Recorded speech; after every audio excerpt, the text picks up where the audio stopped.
Hello everyone. आज 17 जुलाई है और आज 17 जुलाई के लिए कौन कौन से करंट अफेयर्स इंपॉर्टेंट हैं। आज के आर्टिकल की खासियत है कि आज जो एमसीक्यूज़ हैं आपको पीआईबी से मिलेंगे, द हिंदू और इंडियन एक्सप्रेस से डेली मिलते ही हैं, लेकिन मिंट से भी आज आपको एक दो एमसीक्यू मिलने वाले हैं। हिंदुस्तान टाइम्स से एक एमसीक्यू मिलेगा। तो लगभग 4 से 5 न्यूज़पेपर के जो सेक्शंस हैं उनको कवर करके एमसीक्यूज़ बनाए गए हैं। तो आइए बिना किसी देरी के स्टार्ट करते हैं। कॉमन टॉपिक की जो हर न्यूज़पेपर में आज चर्चा में था, इसमें चर्चा में ये था कि उसमें एमसीक्यू देखते हैं। बेसिकली जो प्रधानमंत्री धन्य धान्य योजना है उसके बारे में है। तो स्टेटमेंट देखते हैं पहले। Consider the following statement regarding PM Dhan Dhanya Krishi Yojana. First statement, the scheme aim to improve post harvest storage infrastructure only at the national level. तो जो योजना राष्ट्रीय स्तर पर सुधार का लक्ष्य रखती है, ठीक है ना, पोस्ट हार्वेस्ट अर्थात कटाई के बाद के भंडारण जो होता है उसमें। दूसरा, it promote convergence of scheme from 11 ministries partnership with states and private sector. यह जो 11 मंत्रालयों के समन्वय से और राज्यों व जो निजी क्षेत्र की भागीदारी को बढ़ाती है। दूसरा स्टेटमेंट तो जनरली करेक्ट लग रहा है, तो इसमें बहुत ज़्यादा चिंता की बात नहीं है। दूसरा स्टेटमेंट यहाँ पे राइट, एब्सोल्यूट राइट। और जो पहला स्टेटमेंट है ये यहाँ पे राइट नहीं है, क्योंकि सिर्फ राष्ट्रीय स्तर पर नहीं बल्कि अगर आप देखें लोकल स्तर पर भी इसमें प्रयास है।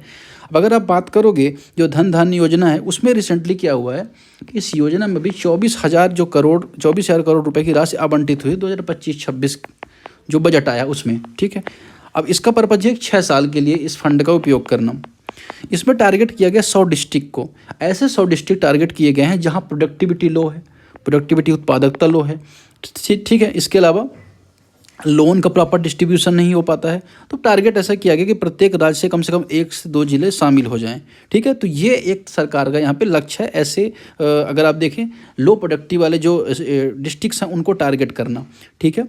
अब अगर आप बात की जाए इसके बहुत सारे डायमेंशन हैं, बहुत सारे प्रभाव होंगे अगर प्रोडक्टिविटी बढ़ती है एग्रीकल्चर को लेकर खास तौर पे। तो जो SDG 2 है, SDG 2 जो हंगर की बात करता है, रिमूव हंगर, इरेडिकेट हंगर, तो उसको फुलफिलमेंट कर सकती है सरकार। साथ ही सरकार का जो आकांक्षी जिला प्रोग्राम है, एस्पायरेशनल डिस्ट्रिक्ट प्रोग्राम, जिसको सरकार ने 2018 में शुरू किया था नीति आयोग की मदद से, उसमें भी यही सरकार का पर्पस था कि ऐसे जिले जो अब तक मुख्य धारा में नहीं आ पाए हैं उनको क्या करना, स्वास्थ्य में, शिक्षा में, एग्रीकल्चर में प्रमोट करना और उन्हें मुख्य धारा से जोड़ना।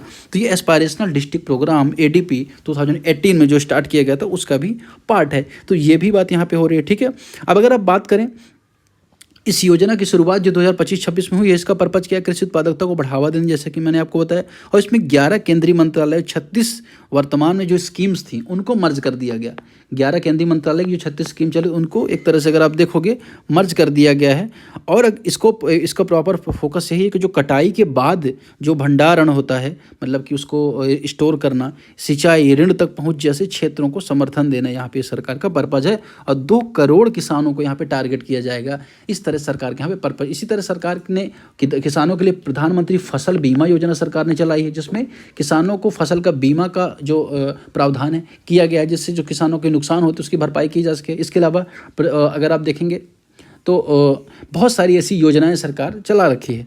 दूसरा यहाँ पे MCQ हम बात करेंगे किसके बारे में, तडोबा टाइगर रिजर्व के बारे में। तडोबा जो टाइगर रिजर्व उसके बारे में आपको बताना है। It is located in Vidarbha region, Maharashtra, in the state of oldest tiger reserve. तो ओल्डेस्ट टाइगर रिजर्व है और विदर्भ में स्थित है, महाराष्ट्र में। The statement is absolutely right. दूसरा statement, the reserve lies in the central Himalaya. ये यहाँ पे गलत है भाई। अगर आप देखो सेंट्रल हिमालय कहाँ है, ये अगर आपने मैप दे रखा है, ये सेंट्रल हिमालय यहाँ पे इसकी लोकेशन आएगी, है ना। तो यहाँ पे तो आएगी नहीं, महाराष्ट्र में लोकेशन है इसकी। तो दूसरा स्टेटमेंट गलत हो जाता है। तीसरा, the forest type is classified as southern tropical dry deciduous forest. तो जाहिर सी बात है कि ये सदर्न ड्राई डेसिडियस जो फॉरेस्ट है यहाँ पे पाए जाते हैं, क्योंकि तडोबा अगर आप देखो ये महाराष्ट्र में जो वेस्टर्न घाट्स होते हैं, ठीक है, वेस्टर्न घाट्स में जो खूब सारा पानी गिरता है, लेकिन जैसे ही ये वाला शैडो जोन में आ जाते हैं, शैडो जोन में उतनी बारिश नहीं हो पाती है, ठीक है। तो जो यहाँ पे सदाबहार बन पाएगी, एवरग्रीन फॉरेस्ट पाए जाएंगे, लेकिन यहीं पे आपको डेसिडियस ड्राई डेसिडियस फॉरेस्ट पाए जाएंगे इसके इस पार वाले क्षेत्र में, वेस्टर्न घाट्स के ईस्टर्न पार्ट में। तो इसका फर्स्ट एंड जो 3 आंसर है C जो ऑप्शन इसका यहाँ पे करेक्ट आंसर होगा, ठीक है। तीसरा MCQ बात करें, with the reference of coronal mass injection consider the following statements. तो अब यहाँ पे कोरोनल मास इंजेक्शन के बारे में बताना है क्या है।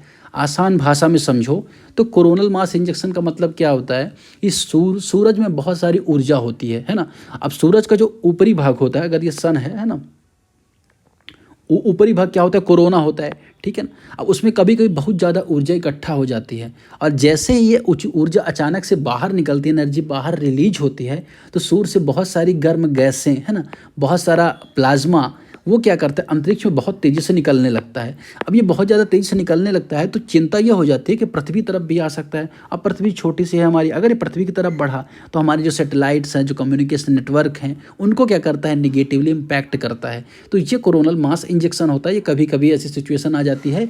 इसमें जो चैलेंज होता है, तो जो उसकी अगर आप देखें चुंबकीय जो अस्थिरता है, मैग्नेटिक जो इनस्टेबिलिटी, उसकी वजह से ये यहाँ पे समस्या देखने को मिलती है। और इसकी स्पीड बहुत ज़्यादा फास्ट होती है, इसलिए इसे कोरोनल मास इंजेक्शन बोला जाता है। तो ये किससे संबंधित है, ये आपको आ सकता है, आपको ऑप्शन दे कोरोना संबंधित, तो ऐसा कुछ भी नहीं है।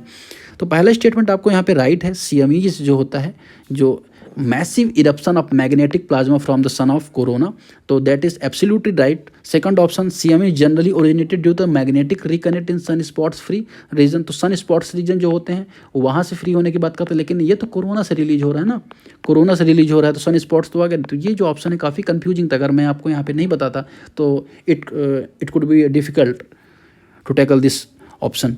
तीसरा यहाँ पे fast moving CMEs can cause geometric storm and aurora on earth. तेज गति से आने वाला जो CMEs है, पृथ्वी पर जो भूचुंबकीय तूफान अरोरा का कारण बन सकते हैं। तो ये बात सही है, अगर आपको पता हो कि देखिए एक मैग्नेटोस्फीयर काम करता है पृथ्वी का, आपको पता होगा, जैसे ये अर्थ है, ठीक है ना, तो एक मैग्नेटोस्फीयर काम करता है। तो अरोरा 48-42 यहाँ पे आपको लाइट की चमक दिखती है इलेक्ट्रो जो मैग्नेटिक वेव की वजह से। तो आपको देखें अरोरा की लाइट ब्लू कलर की दिखती है। लोग जाते हैं नीदरलैंड वगैरह देखने इसको, नॉर्वे सॉरी। तो ये चीज़ आपको यहाँ पे याद रखनी है। तो इसका सही आंसर क्या हो जाएगा, 1 and 3 only. Next question will move. The central adaptation resource authority CARA is India function under which of the ministry. किस मंत्रालय के अंतर्गत कारा, जिससे बच्चों का जो दत्तक पुत्र होते हैं उनको दिए जाने ले जाने संबंधित है, कौन से मंत्रालय ये काम करता है। तो यहाँ पे आपको सही आंसर क्या हो जाएगा, ministry of women and child development. बहुत बेसिक क्वेश्चन है। अभी क्या हो रहा है कि बहुत मतलब कि दत्तक पुत्र जो ग्रहण करने वाले लोगों की संख्या लगातार बढ़ती जा रही है, ऐसा आर्टिकल आया हुआ था, तो जिस वजह से यहाँ पे ये अथॉरिटी का MCQ मैंने एक बनाया है। Next question, which of the following statement about the grandala. अब ये आई थिंक PIB में शायद आया था, PIB में या मुझे मिंट में, मुझे एग्जैक्टली याद नहीं है, कल से आपको सोर्स में मिलेगा, इसका यहाँ पे मेंशन रहेगा। तो यहाँ पे द मेल ग्रैंडला है जो blue grey body with black wings and tail. तो जो नर ग्रैंडला होता है उसका जो ब्लू अगर आप देखें ग्रे बॉडी होता है, ठीक है, और उसके पंख व पूंछ होते हैं, सही बात है यहाँ पे, ठीक है। दूसरा, during breeding season grandala are usually solitary and avoid flocks. तो ये प्रजनन के ऋतु में ग्रैंडला आमतौर पर अकेले रहते हैं और झुंड से बचते हैं। तो तीसरा, it is the rare migratory bird recently spotted in Himachal Pradesh, ठीक है। अब यहाँ पे ये स्टेटमेंट यहाँ पे दिया गया है। अब इसको थोड़ा सा लेकर मुझे डाउट आ रहा है तीसरे स्टेटमेंट में यहाँ पे थोड़ा सा, तो उसको मैं थोड़ा सा कंफर्म करूँगा, इसके बाद मैं आपको इसके बारे में बताता हूँ। हालांकि अगर हम बात करें इसके बारे में, जो ये ग्रैंडला होता है ये बेसिकली अभी देखा गया है, और इसकी जो IUCN स्टेटस है आई थिंक लिस्ट कंसर्न है। तो एक बार थोड़ा सा देख लीजिएगा, लिस्ट कंसर्न इसकी IUCN स्टेटस है।